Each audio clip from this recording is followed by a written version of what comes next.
পরীক্ষার আগে স্থিত এই চ্যাপ্টারটির এই তিনটি টাইপ থেকে যেই চারটি করে বা 5টি করে প্রশ্ন পড়ে গেলেই তুমি এই চ্যাপ্টারটি 100% রিভিশন করে ফেলতে পারবে। এই সকল প্রশ্নগুলো নিয়ে আমরা আজকের ভিডিওতে কথা বলবো। শুরুতেই সকলেই ভিডিওটি শেয়ার করে দাও, কারণ সামনেই তোমার হচ্ছে টেস্ট পরীক্ষা এবং তারপরে এইচএসসি পরীক্ষা। যেহেতু পরীক্ষার আগের রাত্রে টেস্ট পেপার থেকে 80 থেকে 90টা করে প্রশ্ন তোমার পক্ষে হাতে কলমে লিখে সলভ করা সম্ভব না। আবার পরীক্ষার আগে শুধুমাত্র প্রশ্নগুলো দেখে যদি যাও, সলভগুলো দেখে যাও, অনেকেরই কিন্তু পরীক্ষার হলে দেখা যায় যে তালগোল পাকিয়ে যায়। তাই পরীক্ষার আগে তো একটু প্র্যাকটিস করে যেতেই হবে। তাই তোমাকে এমনভাবেই আসলে গুছিয়ে নিতে হবে যেন তোমার প্রত্যেকটি টাইপ কভার হয় এবং প্রত্যেকটি টাইপ থেকে যে সকল ভ্যারিয়েশন আসতে পারে সবগুলোই তোমার করা থাকে, যেন পরীক্ষার হলে তোমার আসলে অনেক ইজি হয়ে যায়। তো চলো আমরা শুরু করছি আজকের স্থিত ঐক্য, এবং অবশ্যই ভিডিওটি ভালো লাগলে লাইক কমেন্ট করে জানাও এবং নেক্সট কোন চ্যাপ্টারটি চাও সেটাও কমেন্টে জানিয়ে রাখো। দেখো, আমাদের এখানে শুরুতে রয়েছে তিনটি টাইপের মধ্যে হচ্ছে কুলম্বের সূত্র। তো তোমাকে কুলম্বের সূত্র থেকে কি প্রশ্ন পড়ে যেতে হবে, কি ধরনের প্রশ্ন আসে। মেইনলি এখান থেকে প্রশ্ন যেটা আসে যে একটা বস্তুকে সাম্য অবস্থায় থাকবে কিনা, বস্তুটি কি শূন্যে ভাসিয়ে রাখা যাবে কিনা, কি করলে শূন্যে ভেসে থাকবে, এই ধরনের একটা প্রশ্ন আসার প্রবণতা কিন্তু আমরা সবসময় দেখি।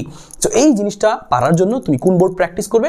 ঢাকা বোর্ড 22 এবং ঢাকা বোর্ড 24। এখানে বলা আছে, দেখো এই যে বক্স করার প্রশ্নটা, যে আমি তো এখানে এই বস্তুটিকে ভাসিয়ে রাখতে চাই, তাহলে কি করব, কি ব্যবস্থা নিব, ভাসিয়ে রাখা যাবে কিনা।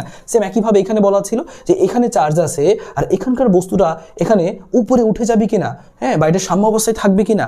সো এই ধরনের প্রশ্নগুলো, এবং এই দুটো প্রশ্ন সলভ করার পাশাপাশি তুমি এই প্রশ্নটাও সলভ করবে। এখানে দেখবে যে আমাদের এই প্রশ্ন রয়েছে হচ্ছে যশোর বোর্ড 25-এ, এবং যশোর বোর্ড 25-এ এখানে বলেছিল যে দুইটা আমরা সুতার সাহায্যে ঝুলিয়ে দিয়েছি যারা পরস্পর বিকর্ষণ করে দূরে রয়েছে। এখন এখানে এই যে বস্তুটা এখানে ঝুলতেছে, এই বস্তুটার নিচে দেখো ওজন কাজ করতেছে, এখানে টান কাজ করতেছে, বল কাজ করতেছে, এই সবগুলো ব্যাপার মিলিয়ে এখানে হচ্ছে সাম্য অবস্থায় থাকার যে ব্যাপারটা, এটা দিয়ে একটা প্রশ্ন, ইম্পর্টেন্ট প্রশ্ন। এটা কিন্তু পূর্ববর্তী সালে ইঞ্জিনিয়ারিং বিশ্ববিদ্যালয়গুলোতে এসেছিল। সো সেখান থেকেই কিন্তু এই প্রশ্ন এসেছে। সো আমরা অবশ্যই এই প্রশ্নটা সলভ করে যাব, তাহলে আমাদের এখানে সব ধরনের ভ্যারিয়েশন কমপ্লিট হয়ে যাবে। শুরুতে দুইটা প্রশ্ন করলাম, এখানে একটা প্রশ্ন করলাম। আরেকটু বাড়তি প্রস্তুতির জন্য আরেকটু ভালো হয়, তুমি আরও একটা প্রশ্ন সলভ করে যাবা এই টাইপ থেকে। সেটা হচ্ছে দিনাজপুর বোর্ড 24-এর এই প্রশ্নটা বলছে, দেখো সি বিন্দুতে চার্জিত বস্তুটি স্থির থাকবে কিনা। এখানে একটা চার্জিত বস্তু, এখানে সো বিভিন্ন চার্জের কারণে এই বস্তুটি এখানে স্থির থাকবে নাকি ওইদিকে গতিশীল হবে, কোন দিকে দৌড় দিবে, এই ধরনের প্রশ্নগুলো সাম্য অবস্থায় থাকবে কিনা। সো এই যে তোমাকে বললাম সাম্য অবস্থায় থাকার প্রশ্নটা, তার মানে তুমি এই 4টি প্রশ্ন যদি করো, তুমি পরীক্ষার আগে অ্যাটলিস্ট এই 4টা করবেই।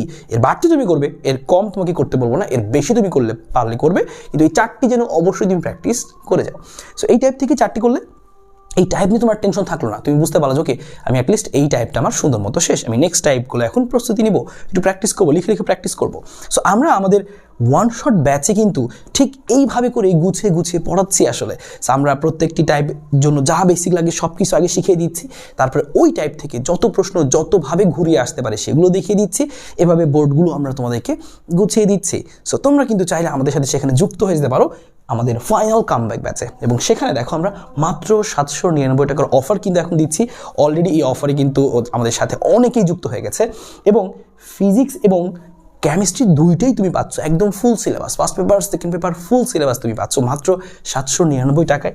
পাশাপাশি ক খ প্র্যাকটিস শিট থাকছে, বেসিক টু অ্যাডভান্স প্রস্তুতি তোমার হয়ে যাবে। সো যদি তোমার মনে হয় যে আমি খুব সহজে খুব সুন্দরভাবে দুর্দান্তভাবে গুছিয়ে একদম বেসিক টু অ্যাডভান্স প্রস্তুতি নিতে চাই, যেন আমার অ্যাডমিশনেও আমি এগিয়ে থাকি, তাহলে এখনই এই হোয়াটসঅ্যাপ নাম্বারটিতে একটি মেসেজ দিয়ে ফেলো, লিখে ফেলো ফাইনাল কামব্যাক ব্যাচের অফারটি পেতে চাই। তোমাকে 799 টাকায় ফিজিক্স কেমিস্ট্রি একদম টোটাল তোমাকে ব্যাচটি দিয়ে দেওয়া হবে। আমরা পরবর্তী টাইপে চলে যাই, যেখানে বিভব এবং প্রাবল্য আমাদের গুরুত্বপূর্ণ একটা টাইপ। এখান থেকে কী ধরনের প্রশ্নগুলো আসবে? বিভব প্রাবল্য থেকে দেখা যায় আমাদের সাধারণত প্রশ্ন আসে। আমি প্রশ্নের টাইপগুলো আগে তোমাকে বলে দিই, এই সবগুলো টাইপ তোমাকে প্র্যাকটিস করতে হবে। যেমন দুইটা চার্জ দিয়ে তোমাকে বলবে কোথায় তড়িৎ প্রাবল্যের মান সমান হবে, বা তোমাকে বলবে এরকম দুইটা চার্জ দিয়ে বলে কোথায় তড়িৎ প্রাবল্য শূন্য হবে, এভাবে জিজ্ঞেস করবে। তোমাকে আরও বলবে এই দুইটা চার্জ দেওয়া আছে, মাঝখানে বা এখানে বা এই সাইডে লব্ধি প্রাবল্য কত। লব্ধি প্রাবল্য তোমাকে শুধু সরল রেখা না, ত্রিভুজের 3টা কৌণিক বিন্দুতে চার্জ দিয়েও জিজ্ঞেস করতে পারে প্রাবল্য কত, লব্ধি প্রাবল্য কত। চতুর্ভুজ বা বর্গক্ষেত্র আমাদের থাকতে পারে, গোলক আমাদের থাকতে পারে, এরকম বিভিন্ন টাইপ থাকবে। সরলরেখা, ত্রিভুজ, বর্গক্ষেত্র, গোলক, এরকম বিভিন্ন টাইপ থাকবে লব্ধি প্রাবল্য বের করার। সো প্রাবল্য বের করার এই ক্যাটাগরিটা আমাদের শিখতে হবে সবভাবেই। সরলরেখা, ত্রিভুজ, বর্গ এবং গোলক সব টাইপের ক্ষেত্রে শিখতে হবে। কিভাবে বিভব থেকে প্রশ্ন আসে, যে তোমাকে একটা বর্গ দিয়ে বলবে যে বর্গের কেন্দ্রে বিভব কত, বা বর্গের 3 বিন্দুতে চার্জ দেওয়া থাকবে, আরেক বিন্দুতে বলবে যে এখানে বিভব কত। তোমাকে সেম একইভাবে সরল রেখা দিয়েও জিজ্ঞেস করবে মাঝখানে বিভব কত, ত্রিভুজ দিয়ে বলতে পারে ওই উপরের বিন্দুতে বিভব কত। সেম একইভাবে তোমাকে এভাবে জিজ্ঞেস করবে। গোলকের ক্ষেত্রেও বিশেষ করে একটা প্রশ্ন জিজ্ঞেস করে যে দুইটা চার্জ আছে, এই দুইটা চার্জের মধ্যে যদি আমরা একটা তার যুক্ত করে দিই তাহলে ইলেকট্রন কোন দিকে প্রবাহিত হবে, একটা চার্জ কোন দিকে, ধনাত্মক চার্জ কোন দিকে প্রবাহিত হবে, এটা বিভব নির্ণয় করার মাধ্যমে উত্তর করতে হয়। সো এই টাইপের প্রশ্নটা তোমার তড়িৎ প্রাবল্য এবং বিভব থেকে আসবে। এগুলোর জন্য তুমি কোন কোন বোর্ড প্র্যাকটিস মাস্ট করে যাবেই। দেখো আমরা একটা সরল রেখার 2 বিন্দুতে 2টা চার্জ আছে, একটা নির্দিষ্ট বিন্দু পি, এখানে বলেছে তড়িৎ প্রাবল্য 0 হতে পারে কিনা। একটু আগে তোমাকে বললাম যে জিজ্ঞেস করবে সরল রেখা দিয়ে পি বিন্দুতে বিভব কত, দেখো জিজ্ঞেস করছে এখানে চার্জ এখানে চার্জ, সো আলাদা আলাদা বিভব বের করে যোগ করতে হয়। সো দেখো এসেছে, এই জন্য তুমি এই 10-19টা প্র্যাকটিস করবে। তারপরে তুমি দেখো সরল রেখা থেকে আরও প্রশ্ন এসেছে, 2 জায়গায় চার্জ আছে, এই ও বিন্দুতে বিভব কত, সেম বুঝতে পারলাম। তোমাকে বলতে পারে পি বিন্দুতে প্রাবল্য নির্ণয় করো, ও বিন্দুতে প্রাবল্য নির্ণয় করো।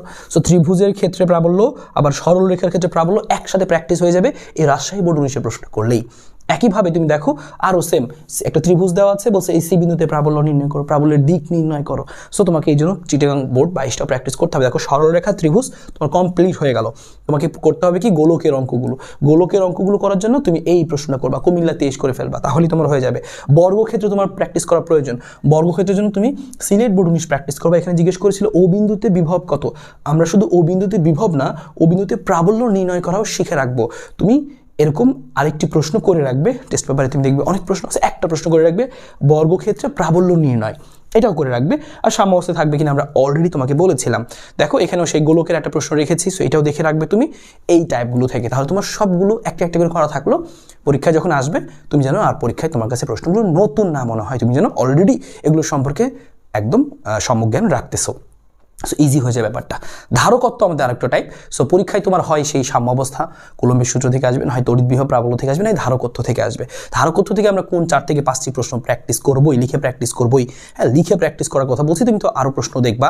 হ্যাঁ, এগুলো হচ্ছে মিনিমাম তোমার পরীক্ষার আগের রাত্রে যেন তুমি এর আগে তো ডিটেলস যত বেশি প্রশ্ন বাড়া যায় সেটা তোমাকে করতে হবে, কারণ প্রশ্ন কম প্রস্তুতি নিয়ে তুমি পরীক্ষার হলে যাবে, এটা কাম্য নয়। আমরা তোমাদেরকে যেটা সাজেস্ট করছি তুমি পরীক্ষার আগে প্রচুর প্র্যাকটিস করো, কিন্তু পরীক্ষার আগের রাত্রে যেন তোমার একটু গোছানো থাকে। তুমি তো সব চাইলেও তখন প্র্যাকটিস করতে পারবে না, তখন কোনগুলো করে যাবেই। এটা আমাদের উদ্দেশ্য। সো দেখো ধারকত্ব এই টাইপটা থেকে তুমি কি করবে। ধারকত্ব এখান থেকে তুমি আমাদের হচ্ছে এই দেখো কি কি জিনিস জিজ্ঞেস করবে। তোমাকে এরকম একটা বিভিন্ন ধারকগুলো দিবে, বলবে তুল্য ধারক নির্ণয় করো। কি কি প্রশ্ন বলবে শুনে নাও। তুল্য ধারক নির্ণয় করো, তোমাকে বলবে এই ধারকের মধ্যে চার্জ কত, তোমাকে বলবে এই ধারকের 2 প্রান্তে বিভব পার্থক্য কত। তুল্য ধারকত্ব, প্রতিটি বিভবের মধ্যে চার্জ কত গেল, প্রতিটি বিভবের 2 প্রান্তে বিভব পার্থক্য নির্ণয়, প্রতিটি বিভবের মধ্যে সঞ্চিত শক্তি। এই যে 3টা কথা বললাম, প্রতিটি ধারকের চার্জ, 2 প্রান্তে বিভব পার্থক্য এবং মোট সঞ্চিত শক্তি। ওই একটা ধারকের 2 প্রান্তে বিভব পার্থক্য, চার্জ এবং তার সঞ্চিত শক্তি, এইটা কিন্তু তোমাকে বের করা শিখতেই হবে। সো এই প্রশ্নটা করলে তুমি সেটা অনেকটুকু শিখে যাবে, এবং সেটা হচ্ছে কুমিল্লা বোর্ড 23-এর মধ্যে সেই প্রশ্নটা রয়েছে। তুমি দেখো আরও প্রশ্ন তোমাকে বলবে যে কোন ক্ষেত্রে সঞ্চিত শক্তি বেশি হবে, বা কী ব্যবস্থা গ্রহণ করলে সঞ্চিত শক্তি ম্যাক্সিমাম পাবো। এই ধরনের প্রশ্নগুলো তুমি এখান থেকে করতে পারো। বরিশাল বোর্ড 22-এর মধ্যে রয়েছে তুল্য ধারকত্ব পাশাপাশি। তারপর দেখো আরও ভ্যারিয়েশনের তুমি আরও একটু বাড়তি প্রস্তুতির জন্য এরকম আরও একটি প্রশ্ন করে রাখবে। এরপরে 2টা প্রশ্নের কথা বলবো, ইম্পর্টেন্ট করে যেতেই হবে, নাহলে পরীক্ষার হলে গিয়ে তুমি একটু প্যারা খাবা। এটা হচ্ছে একটা কুমিল্লা 19 পরীক্ষায় বলেছে ধারকের মধ্যে আমরা কাগজ প্রবেশ করেছি, ধারকের মধ্যে আমরা একটা পাত প্রবেশ করেছি, এখন কি হবে। সো এই জন্য এটা আমরা করবো, কুমিল্লা 19 মাস্ট করতেই হবে। এবং আমরা 25-এর এই প্রশ্নটা করবো, সিলেট বোর্ড 25-এর এই অঙ্কটা। এটা দেখো তোমাকে কি বলেছে যে ধারকের মাঝখান দিয়ে একটা পাত প্রবেশ করিয়ে আলাদা আলাদা মাধ্যম দিয়েছে, এখন কি হবে। দেখো আমরা হচ্ছে উপরে হচ্ছে এক ধরনের মাধ্যম দিয়েছি, নিচের অর্ধেক আরেক ধরনের মাধ্যম দিয়েছি, এখন কি হবে। সো এই ধরনের প্রশ্নগুলো কিন্তু পরীক্ষা আসলে হঠাৎ করে আগে থেকে প্রস্তুতি না নেওয়া থাকলে কিন্তু একটু ভেজাল লাগে, তাই অবশ্যই করে যেতেই হবে। সো এই প্রশ্ন তুমি এখান থেকে করে যাবে। Sylhet board 25 must, important, very important. এবং আরও একটু প্রস্তুতি বাড়তি নিতে চাও যেন তোমার পরীক্ষা একটু ইজি হয়, তুমি আরও বেশ কিছু প্রশ্ন করে যাও। সেক্ষেত্রে তুমি 22-এর এই 2টা প্রশ্ন করতে পারো, এবং সাথে ঢাকা বোর্ড 24 এই প্রশ্ন করতে পারো। সো এইভাবে তুমি যদি প্রস্তুতি নাও, ইনশাল্লাহ তোমাকে কেউ ঠেকাতে পারবে না। তুমি খুব সহজে দেখবে যে পরীক্ষার আগের রাত্রে তুমি রিল্যাক্স থাকছো, কারণ পরীক্ষার আগের ক্ষেত্রে আমরা কোনটা রেখে কোনটা পড়বো এটা চিন্তা করতেই আমরা হতাশ হয়ে পড়ি এবং দেখা যায় যে তুমি অনেক বেশি নার্ভাস থাকো পরীক্ষার হলে এবং পরীক্ষাটা আলটিমেটলি খারাপ হয়। সো পরীক্ষার আগের থেকে রিল্যাক্স থাকার জন্য তোমাকে এভাবে আগে থেকেই প্রস্তুতিটা গুছিয়ে রাখতে হবে যে আমি আগের হচ্ছে এগুলো পড়ে আমি সুন্দর একটা রিল্যাক্স একটা আমার হচ্ছে প্রস্তুতি সম্পন্ন করব। এর আগেই তো আরও প্রশ্ন বেশি বেশি প্র্যাকটিস করে রাখবেই ইনশাল্লাহ। সো ইনশাল্লাহ আমরা কিন্তু এভাবে করি আমাদের ওয়ান শট ব্যাচে প্রত্যেকটা চ্যাপ্টার এভাবে গুছিয়ে দিচ্ছি, প্রশ্নগুলো সলভ সহ আরও কি ভ্যারিয়েশন আসতে পারে সব এখানে তো দেখানো সম্ভব হচ্ছে না। সো এই সব কিছু কিন্তু একসাথে আমরা গুছিয়ে দিচ্ছি। যদি তোমার কাছে মনে হয় যে ইয়েস যে তোমার আসলে এই জিনিসটা ভালো লাগছে, তুমি আসলে এভাবে করলে উপকৃত হবা, সো আমাদের সাথে নির্দ্বিধায় যুক্ত হয়ে যাবো। থিট তৈরিতে পরে চলো তুমি চ্যাপ্টারটি চাও কিনা কমেন্টে জানাও। আর ভিডিওটি ভালো লাগলে অবশ্যই শেয়ার করে রাখো বা সেভ করে রাখো, ইনশাল্লাহ তোমাদের পরীক্ষার আগে অনেক বেশি হেল্প হবে। সো দেখা হবে সবার সাথে, হোয়াটসঅ্যাপে এখনই মেসেজ দিয়ে ফেলো।